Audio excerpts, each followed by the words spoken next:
Viande, charcuterie sans porc, plats surgelés, tous estampillés halal, des produits de consommation courante préparés dans le respect des rites musulmans. Aujourd'hui, on les trouve de plus en plus facilement dans les rayons des grandes surfaces. Un marché en plein développement avec un taux de croissance annuel de 10 à 15% selon cet expert. Nous-mêmes estimons ce marché en 2009 à 4 milliards d'euros. C'est encore au stade embryonnaire, mais on voit peu à peu effectivement des offres qui se développent, et notamment durant les périodes de Ramadan.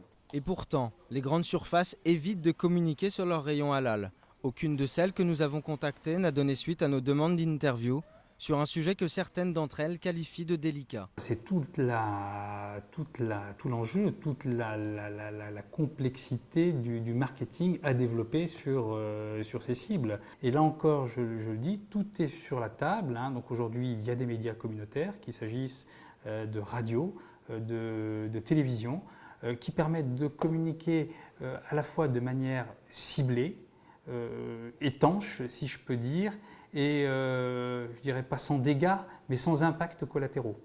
Côté consommateur, même sentiment de méfiance. Certains d'entre eux s'interrogent sur la garantie religieuse qu'apportent les grandes surfaces à leurs offres et préfèrent continuer à s'approvisionner chez les commerçants de quartier. Prendre des produits halal en supérette et tout, c'est vraiment du dépannage. Financièrement, je m'en fous, j'ai les moyens d'acheter.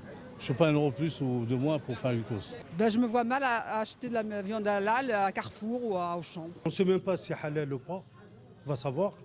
On n'a que les étiquettes qui nous prouvent déjà que c'est halal. Selon certains experts, le halal pourrait représenter jusqu'à 20% du marché alimentaire en France en 2020. Encore faut-il que les tabous puissent tomber.